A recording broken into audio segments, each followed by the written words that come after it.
Hey everybody, welcome to the wake up call. It's Judy Cohen, and I'm just going to mute everybody coming in. There we go. This is wake up call 480. So, how are you? It's been another week of a lot. So, maybe check in with yourself. Check in about whether you're breathing right now. Of course, you're breathing, but being aware that breathing is happening, just taking a moment.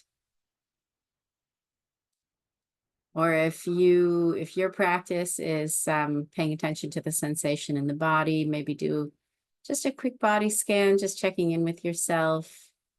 Or if it's sound, if you attend to sound when you are practicing in your formal practice, take a moment. So, yeah, welcome everyone. So this awareness, it's usually of the breath, could be of the body, could be of sound. It's something that's really the cornerstone of our practice, right? We practice paying attention in the present moment, and we practice paying attention to the present moment. And what we're doing initially is calming down, regulating our nervous system. Just taking that moment, or that 10 minutes, or that 30 minutes, or whatever you're taking. And I know that I need to be doing that regularly right now. I need to be doing it regularly always, but especially right now. And, I noticed the impulse to open the paper or turn on the radio in the car and decide whether that's the best thing to do, or else not decide, finding myself in front of the paper or listening to the radio without having made a decision. And, so often right now, what comes next is either a vague or not so vague, powerful sense of dread, right? And turning away from the news and all of the other, I guess what I would call invited stimuli, right? So my screens, my work, friends, family, just for a moment to downregulate. It feels really crucial right now. And doing that intentionally, regularly, at a certain time of day, for a certain amount of time even, that also feels crucial. And there's so many times when I feel like there isn't time. And that's not a feeling that's unique to this moment, right? Especially, being a lawyer and teaching and all of the things that we're all doing. But then I always remember Suzuki Roshi's instruction: if you don't have time to sit for 30 minutes, sit for an hour. So downregulation, but that's not all that's happening, right? During formal practice, when we're resting the attention on the breath or sensation or sound. Another thing that's happening, and this can be uncomfortable, and maybe I just kind of sometimes wonder if it's the reason why folks come and go in the practice. But another thing that's happening is this realization from a really visceral perspective that life is changing and that life is challenging. And the challenge, sometimes that comes with recalling a difficult conversation or situation, or for me, sometimes the mind falls into a loop that goes something like, what the heck is happening? Or how do we get out of this in one piece? And so whatever it is, it's this awareness of the mind and the stories that it's telling, and awareness of the difficulty of that. So it's another important thing that's happening along with down regulation. It's just this awareness that the difficulties, the vicissitudes of being human right now are true. That being human isn't easy. It's not always pleasant. It's not even close to perfect right now, or ever really. It's never been, right? So noticing that, and also along with that, the realization that those imperfections of life, those difficulties of being human, they're maybe not the same, but they're similar for everyone. You know, that's another thing that happens in this down regulation, in this time of taking quiet, you know, seeing that no matter where we sit in the hierarchy or the patriarchy, or who we voted for, or the color of our skin, or religion, or race, or anything else, everyone who sits down to pay attention is inevitably going to bump up against the difficulties of being human. You know? So I guess another way of saying that is it's not about me, or it's not just about me. It's everybody. So it's nothing personal. We're all in this together.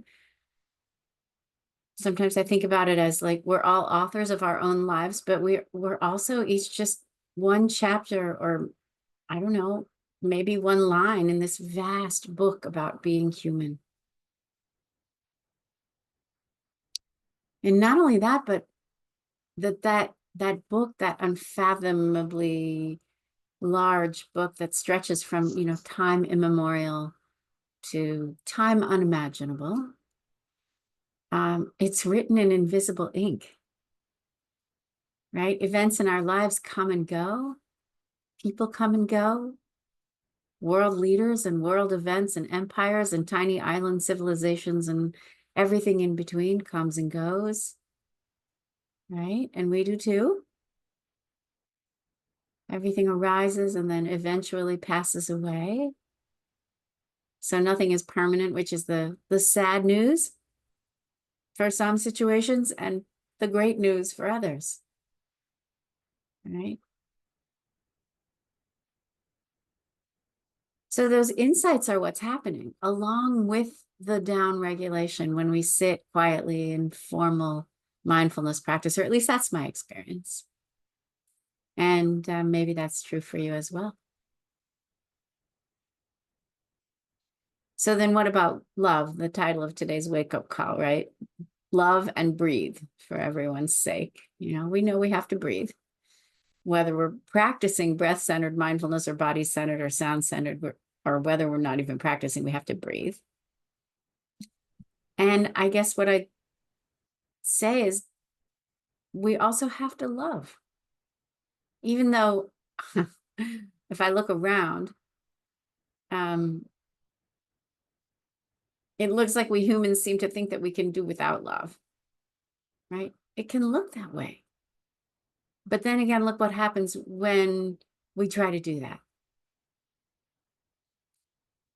So I feel like love, and I mean, I'm not talking about the kind of love that's romantic love between people. That kind of love is spontaneous and beautiful and sometimes lasting.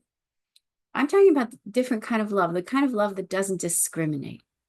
You know, it doesn't say you're worthy, you're not.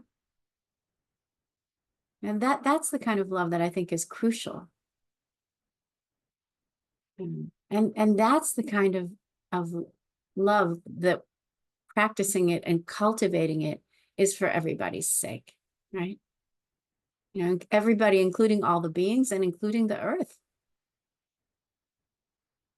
It's the kind of love that opens the heart to whatever is happening, which could even be a fight to the death of at least an idea or an ideology. And because it's that kind of love, that huge love that doesn't discriminate, it has this benefit for everyone.